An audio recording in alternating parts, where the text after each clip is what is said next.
अस्सलाम वालेकुम दोस्तों। तो कैसे हैं आप सब? उम्मीद करती हूँ कि आप सब बहुत अच्छे होंगे और आप सबकी दुआ से अल्हम्दुलिल्लाह मैं भी बहुत ठीक हूँ। और बहुत खुशी हुई है देख कर के आप लोग हर वीडियो को बहुत प्यार दे रहे हैं, बहुत सपोर्ट दे रहे हैं, देख कर के बहुत अच्छा लग रहा है। और अगर मेरी बातें आपको अच्छी लगती हैं, मेरी कहानियाँ अच्छी लगती हैं, तो ये कहानी आप दूसरों तक पहुँचाएँ। ताकि जो प्रेरणा मिलती है मेरी कहानियों से जो लोग प्रेरित होते हैं, वो ज़्यादा से ज़्यादा लोग प्रेरित हो सकें और अपनी लाइफ में कुछ ना कुछ चेंज ला सकें। तो हाज़िर हूँ फिर से एक बार एक नई स्टोरी के साथ, मोटिवेशनल स्टोरी के साथ। तो देखते हैं ये स्टोरी आपकी लाइफ में क्या चेंज लेकर के आती है। तो स्टोरी ये है कि एक बार एक व्यापारी रहता है, वो एक बाज़ार में जाता है ऊँट खरीदने के लिए। वो ऊँट की मार्केट होती है पूरी, तो वहाँ जाता है ऊँट खरीदने के लिए। और बहुत देर ढूँढने के बाद उसे एक ऊँट पसंद आ जाता है और वो उसको खरीद लेता है वो व्यापारी। और खरीद कर के खुशी-खुशी अपने घर चला जाता है, उसी ऊँट पर बैठ कर के। तो जब घर जाता है, तो उसका एक बहुत ख़ास नौकर होता है। तो वो नौकर को बोलता है, "ऊँट ले आया हूँ।" वो नौकर भी बहुत खुश होता है देख कर के कि ऊँट आ गया है। तो ऊँट के ऊपर जो वो बैठने के लिए जो गद्दी लगाई जाती है ना, वो जब वो उतर के चला जाता है मालिक और बोलता है कि इसकी सफाई कर दो, इसको साफ कर दो, ये गद्दी वगैरह उतार कर के धो दो। तो ठीक है, नौकर वैसे ही काम में लग जाता है, मालिक अंदर चले जाते हैं। तो नौकर जैसे ही वो गद्दी हटाता है जिसके ऊपर वो बैठते हैं ना, वो जैसे ही हटाता है ना, उसके ऊपर उसको एक मखमली झोली टाइप की मिलती है। तो वो झोली खोलता है, देखता है उसमें हीरे रहते हैं अलग-अलग तरह के। तो वो जल्दी से भाग के अपने मालिक के पास जाता है, बोलता है मालिक इसमें देखिए हीरे हैं बहुत ढेर सारे। तो उसका मालिक देखता है, वो बोलता है अरे हाँ, मुझे तो ये ऊँट वापस करना पड़ेगा और मैं जल्दी से जाता हूँ। वो व्यापारी बहुत परेशान हो रहा होगा, वो जिससे मैंने खरीदा है वो बहुत परेशान हो रहा होगा। तो उसका नौकर समझाता है मालिक क्या बात है, आप क्यों परेशान हो रहे हैं? आप लेकर के आ गए हैं ना, बात खत्म। आप तो ऊँट खरीद के लाए थे, ये हीरे तो आपके नसीब से आपके पास आ गए हैं। तो वो बोलता है नहीं, मुझे ये वापस करने होंगे, ये जिसकी अमानत है मुझे देना ही होगा। तो फिर से वो उसी बाज़ार में जाता है जहाँ से उसने ऊँट खरीदा होता है और जा कर के उसको ढूँढता है, उसको जिससे ऊँट खरीदा होता है। काफ़ी देर ढूँढने के बाद वो इंसान उसे मिल जाता है।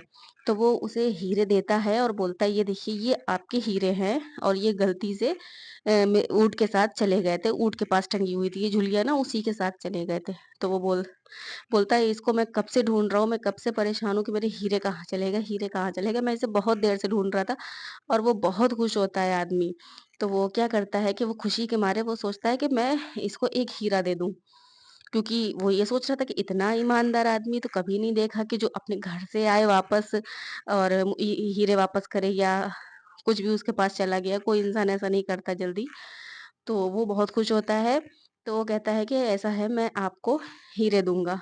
आप एक ही हीरा रख लीजिए आप, आपके काम आएगा। तो वो मना कर देता है लेने से। तो वो बोलता है आप अच्छा 1 नहीं आप 2 ले लीजिए। तो वो आदमी मना कर देता है कि नहीं, ये आपकी अमानत है। वो बोलता है मैं अपनी खुशी से दे रहा हूँ, ये आप रख लीजिए। लेकिन वो आदमी नहीं रखता। वो ये बोलता है कि इसमें से मैं 2 हीरे पहले ही निकाल चुका हूँ।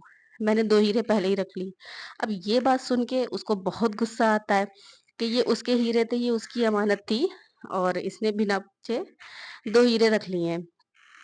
बट वो आदमी क्या करता है कि जल्दी से वो हीरे गिनने लग जाता है। जिसके हीरे रहते हैं वो गिनने लग जाता है कि देखिए कि इसने 2 हीरे निकाले हैं या ज़्यादा निकाले हैं। तो वो जब गिनने लगता है तो वो गिनती में बराबर होते हैं। तो वो उससे पूछता है कि ये तो पूरे हीरे हैं, तुमने कौन से हीरे निकाले हैं? इसमें तो बराबर हैं जितने मैंने रखे हुए थे। तो वो बोलता है मैंने ये हीरे नहीं, मैंने जो हीरे कमाए हैं वो शायद इससे भी बढ़कर हैं।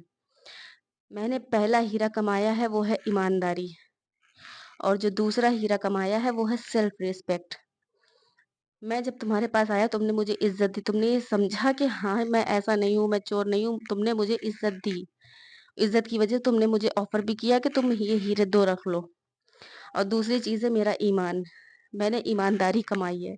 मुझे ऊपर भी मुँह दिखाना है, भगवान को भी, ईश्वर को भी मुँह दिखाना है जा कर के। तो आपको प्रेरणा ये मिलती है कि ज़रूरी नहीं है पैसा, हाँ, पैसा बहुत कुछ हो सकता है, बट पैसा सब कुछ नहीं हो सकता है।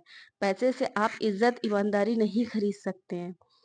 आपका ईमान सबसे ज़्यादा आगे रहेगा। आप आखिरत में भी जाएँगे तो पहले ईमान आपका देखा जाएगा कि आपका ईमान कितना पक्का है।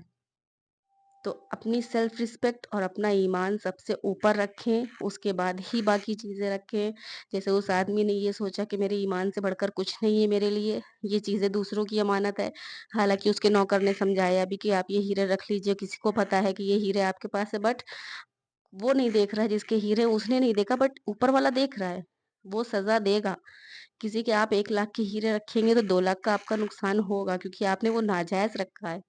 इसलिए अपने ईमान पर कायम रहें, ईमानदारी दिखाएँ, अपनी सेल्फ रिस्पेक्ट को आगे रखें। ठीक है?